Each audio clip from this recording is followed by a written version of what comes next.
Hello বন্ধুরা, আমার নাম মৌসুমি। আমার বাড়ি কৃষ্ণনগর। এটা আমার চ্যানেলের প্রথম ব্লগ। তো আমরা চলে এসেছি আজকে পাগলাখালি।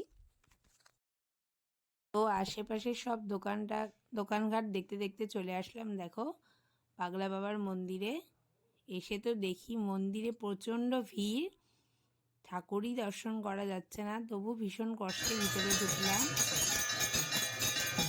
তো দেখো, এত ভিড় ঠেলেও ঠাকুরের কাছে ভালোভাবে পুজো দিয়ে 7 পাক ঘুরলাম, ঠাকুরকে প্রণাম করে তারপর বাইরে বেরিয়ে আসলাম। সকাল থেকে না খাওয়া, প্রচণ্ড খিদে পেয়েছিল, তাই আখের রস নিয়ে নিলাম একটু।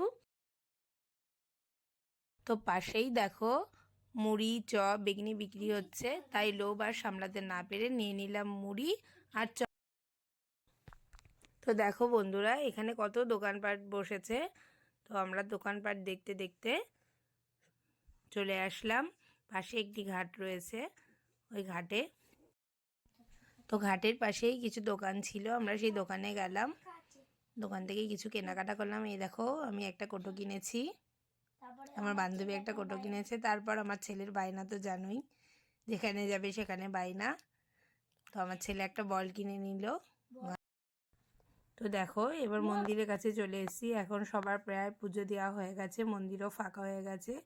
সেই সুযোগে আমরা ঠাকুরকে ভালোভাবে দর্শন করে নিলাম। তো আমাদের এখন খাওয়া দাওয়া প্রায় শেষ। প্রচণ্ড ভিড়ের কারণে খাওয়া দাওয়ার ভিডিওটা তোলা হয়নি।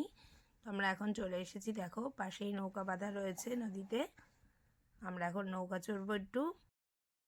এই দেখো বন্ধুরা, তোমাদের সাথে তো পরিচয় করিয়ে দেওয়া হয়নি। তোমাদের দাদা পিছনে বসে রয়েছে, আর পাশে একমাত্র আমার ছেলে, আমার গোপাল সোনা।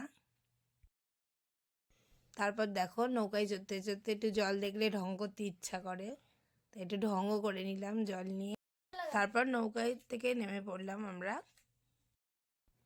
এবার দেখো, বাড়ির লোকেদের জন্য একটু প্রসাদ নিয়ে আমরা গাড়ির কাছে চলে আসলাম। এবার বাড়ির উদ্দেশ্যে রওনা হব। তো দেখো, আমরা হাঁটতে হাঁটতে এখন রাস্তার দিকে এগিয়ে যাচ্ছি। এখনই গাড়িতে উঠবো, বাড়ির উদ্দেশ্যে রওনা হয়ে যাব। তো সুন্দর প্রকৃতি দেখতে দেখতে আমরা বাড়ির উদ্দেশ্যে রওনা হয়ে গেছি। দেখা হবে নেক্সট ব্লগ।